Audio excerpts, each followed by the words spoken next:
Selamat pagi Pak, perkenalkan saya dan Dr. Feby yang akan melakukan pemeriksaan rongga mulut. Apakah Bapak bersedia? Baik. Lalu sebelum melakukan pemeriksaan, saya akan melakukan cuci tangan dan langkah terlebih dahulu dan memakai sarung tangan.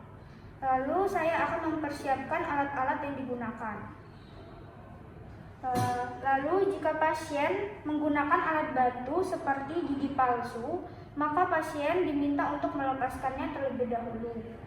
Kemudian saya akan memakai lampu kepala, lalu memasangkan lampu kepala sehingga tabung lampu berada di antara kedua mata dan fokuskan cahaya lampu dengan cara meletakkan telapak tangan pada jarak 30 cm dari mata. Diameter proyeksi cahayanya kurang lebih 1 cm.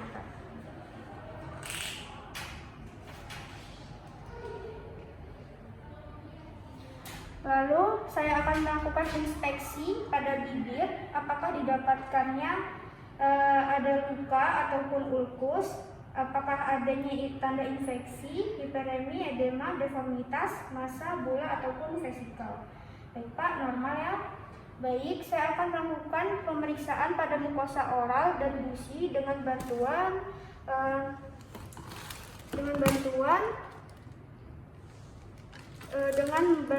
tang spatel dan lampu kepala. Di sini saya akan minta pasien untuk membuka mulut dengan lidah tidak menjulur dan berkata A. Lalu saya akan memperhatikan letak uvula, posisi normalnya itu di tengah pada arcus faring. Lalu apakah uvulanya terdorong ke salah satu sisi? Itu curiga adanya abses pada daerah peritonsil kontralateralnya. Untuk evaluasi rongga mulut, lebih dalam dilakukan dengan menekan tang spatel di tengah lidah dengan posisi lidah tidak terjulur. Lalu saya akan memeriksanya dengan dan ini siapa? Baik.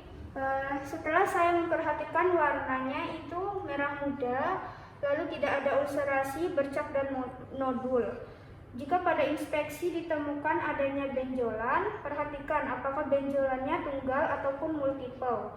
Kemudian lakukan palpasi, perhatikan ukuran, bentuk, permukaan halus, licin ataupun berdungkul.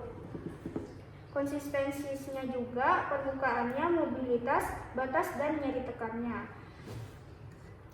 Lalu selanjutnya saya akan memperhatikan tonsil, yaitu bentuk dan ukuran tonsil.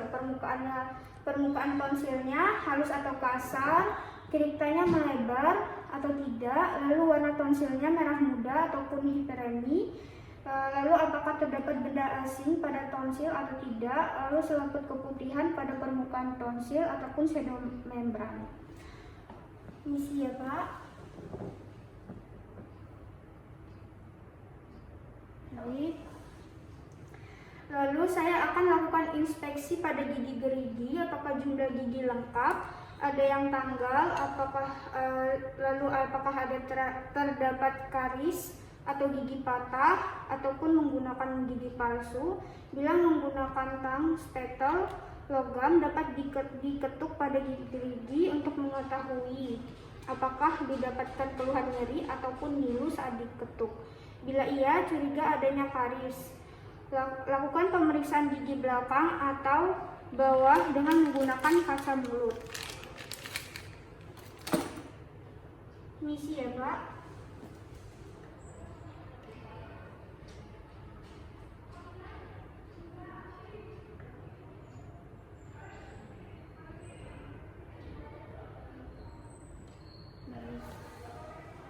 Kemudian saya akan lakukan inspeksi pada lidah, apakah bentuk dan ukuran lidahnya normal, warna lidahnya, lalu apakah didapatkan plak putih yang menutup lidah, apakah ada ulkus atau stomatitis, dan apakah adanya massa.